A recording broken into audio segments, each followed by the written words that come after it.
Hello, bienvenue sur Simply Mom Podcast. Je suis Chris, maman solo, assistante sociale, créatrice de contenu, multicasquette comme nous toutes. Ici, on parle gestion du quotidien, organisation avec les enfants, budget, mais également des réflexions sur notre rôle de maman, de femme et toutes les difficultés qu'on peut rencontrer et les solutions bien sûr aussi qui existent. Certains des épisodes sont également en version vidéo, alors n'hésite pas à te rendre également sur ma chaîne YouTube Simply Mom. Et puis si l'épisode t'a plu, n'hésite pas à partager ton avis et à laisser une jolie note. Je te souhaite une bonne écoute. Alors aujourd'hui, on va parler de prioriser.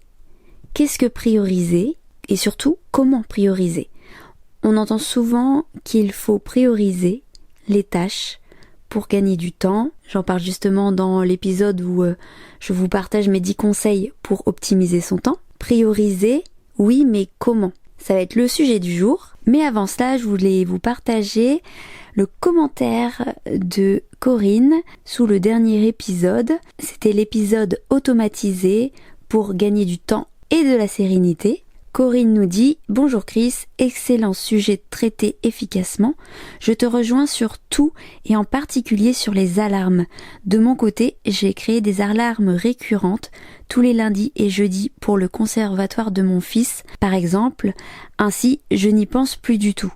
Se libérer mentalement est indispensable, en particulier lorsqu'on gère le quotidien seul. Bonne journée à toutes et merci pour cette vidéo. » Merci beaucoup Corinne pour ton commentaire. Merci pour vos commentaires en général. Les alarmes récurrentes, le fait de se mettre un petit rappel pour une tâche qu'on doit faire ou quand on doit partir pour un rendez-vous, c'est vraiment un moyen de se libérer de la charge mentale et de pas avoir à y penser, faire ce qu'on a à faire et d'être prête au moment où il faut faire l'action. Alors on en revient à notre sujet du jour, prioriser. Alors prioriser, comme je disais, ça va nous permettre de sélectionner les tâches qui sont les plus urgentes ou les plus importantes, en tout cas qui vont vers vers où on a envie d'aller dans notre vie, dans notre quotidien. Je vous ai déjà donné plein d'éléments en vous donnant cette midi définition sur comment prioriser. Et du coup, prioriser va nous permettre de gagner du temps, mais surtout d'aller à l'essentiel. Quand on n'a pas beaucoup de temps, on sait que dans tous les cas, on ne pourra pas tout faire. Donc, on va faire ce qui est le plus important, ce qui est le plus essentiel pour nous. Donc, comment prioriser? Alors, tout d'abord, il faut lister toutes les tâches que tu as à faire. Déjà parce que ça va te vider la tête, donc ça va déjà t'enlever un poids, une charge mentale. Et ensuite, parce que tu sauras exactement toutes les tâches que tu souhaites accomplir. Elles seront sous tes yeux. Ça donne une vue d'ensemble de tout ce qui doit être fait. Une fois que tu as listé toutes les tâches que tu dois accomplir, donc quand je dis toutes les tâches, c'est à la fois dans le professionnel, dans le personnel, c'est vraiment pour tout. En second temps, je te conseille de décomposer les tâches. Par exemple, si une de tes tâches, c'est de rénover ta chambre, eh bien, tu vas pas juste rénover ta chambre, tu vas faire plein de petites tâches qui vont te permettre de rénover ta chambre. Donc, tu vas dire, vider la chambre, repeindre les murs, voire même acheter la peinture et les pinceaux, aller à Ikea pour choisir des nouveaux meubles, etc. Tu vas lister toutes les sous-tâches, toutes les petites tâches qui vont permettre de réaliser ta grande tâche, en gros ton projet. Et ça, c'est vraiment important parce que si on se donne comme tâche juste rénover ma chambre, c'est pas concret parce qu'il n'y a pas les sous-tâches et ça paraît limite insurmontable parce qu'on sait que derrière, c'est pas si simple que ça. Donc c'est vraiment très important de lister toutes les tâches et les sous-tâches, quitte à faire plein de to-do list différentes à thème. Dans un second temps, on va classer toutes les tâches. Donc comme je disais, on peut les classer par thème, mais là ça va être plus les classer pour savoir quelles tâches vont être prioritaires. Alors il y a plein de façons pour choisir la priorité. Ça va vraiment être personnel, selon votre ressenti, selon le moment, selon la tâche. Donc je vais te donner tous les moyens que j'ai identifiés pour prioriser une tâche par rapport à une autre. Mais après, ce sera à toi de décider de quelle manière tu souhaites prioriser parmi les différentes manières qui existent. Alors la première façon, c'est de différencier les tâches qui sont urgentes, importantes, non urgentes et non importantes. Ça s'appelle la matrice d'Eisenhower. Certaines tâches vont être urgentes et importantes, donc ça c'est vraiment les premières, les prioritaires. D'autres tâches vont être importantes mais pas urgentes. Donc ça c'est quand même des tâches qu'il faut réaliser parce que si elles sont importantes, ça veut dire que elles permettent de réaliser les objectifs que tu souhaites pour ta vie, mais elles sont pas urgentes. Donc voilà, c'est pour ça qu'elles sont pas en premier. Ensuite, il y a les tâches qui sont urgentes mais pas importantes. Il est conseillé quand on peut de déléguer ces tâches. Après, si elles sont pas importantes, potentiellement elles sont reportables, même si elles sont urgentes. Enfin, j'espère que tu me suis. Et ensuite, il y a les tâches ni urgentes ni importantes. Bon, clairement, c'est les tâches que, voilà, tu les as écrites, t'as vidé ta tête, mais tu dois les éliminer de ta to-do list.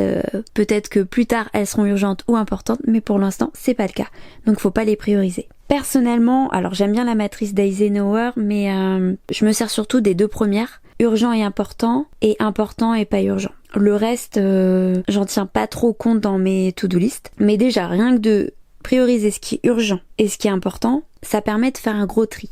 Deuxième manière de prioriser les tâches, c'est de les prioriser en fonction de l'impact et l'effort que ça va coûter pour réaliser la tâche. Par exemple, si la réalisation d'une tâche va avoir un gros impact dans notre journée, dans notre vie, et qu'elle nous demande un faible effort, clairement, elle doit être prioritaire. Pareil, si une tâche a un grand impact mais demande un grand effort, il va falloir aussi qu'elle soit faite en second temps. Là où il va falloir faire attention, c'est quand est-ce qu'on planifie de faire cette tâche. Parce que quand ça demande un gros effort, on ne peut pas le faire à n'importe quel moment. Il faut qu'on ait le temps nécessaire, la concentration, qu'on soit bien ce jour-là pour bien réaliser cette tâche qui demande beaucoup d'efforts. Mais dans tous les cas, il faut quand même qu'on la planifie pour la réaliser parce qu'elle a un gros impact dans notre vie. Ensuite, en troisième, il y a les tâches avec faible impact et faible effort. Donc ça, on peut les faire, mais elles sont pas prioritaires et en plus elles demandent un petit effort. Donc voilà, bon, si on a envie de les faire, on les fait, mais pas prioritaires. Et ensuite, il y a les tâches faible impact et haut effort. Bah là, clairement, c'est souvent celles qu'on reporte. Un autre type de priorisation, c'est les tâches avec dépendance. Ça, je trouve que c'est souvent dans le travail, dans la vie personnelle, beaucoup moins. Mais dans le travail, ça m'est arrivé de nombreuses fois. Donc ce sont les tâches qui doivent être faites et que si elles ne sont pas faites, pendant ce temps-là, ça bloque d'autres personnes sur leur travail. Et ça, quand vous êtes le second maillon qui est bloqué, moi je sais que des fois ça m'énervait tellement au travail d'attendre les autres pour que je puisse faire ma tâche. Voilà, donc c'est vraiment important de pas penser qu'à soi et de prioriser ces tâches pour que les autres puissent aussi faire ce qu'ils ont à faire. Et de manière générale, pour prioriser, il faut toujours avoir en tête nos objectifs. Je te conseille même d'écrire tes objectifs de la journée ou de la semaine ou du mois. Et lorsque tu fais tes to-do list, pour prioriser, tu vois en fonction de tes objectifs. Ok, est-ce que cette tâche c'est en fonction de mes 3 objectifs de la semaine? Non. Donc clairement, c'est pas une tâche importante ou c'est pas une tâche avec un gros impact. Et ça va permettre de vraiment avancer sur tes objectifs, sur tes projets, sur ce que tu veux voir se réaliser dans ta vie. Et pour finir, donc une fois que tu as priorisé grâce à ces différentes méthodes, il faut passer à l'action. Et pour passer à l'action, il faut planifier. Planifier quand est-ce que tu vas réaliser ces tâches prioritaires en tenant en compte les deadlines, les tâches urgentes, mais également en prenant en compte ton énergie. Parce que si c'est une tâche avec gros efforts, comme je le disais, c'est important de le faire au bon moment. D'où la planification. C'est très important. Voilà, c'est fini pour cet épisode. J'espère que le sujet t'a plu. Ça a été bref et synthétique, mais c'est ce que je souhaitais pour cet épisode. N'hésite pas à me partager en commentaire ton point de vue, tes manières de fonctionner pour faire tes to-do list et prioriser. Je te souhaite un bon dimanche, une bonne semaine pour ceux qui m'écoutent un peu plus tard. Et je vous dis à la semaine prochaine pour un nouvel épisode ou une nouvelle vidéo. Salut!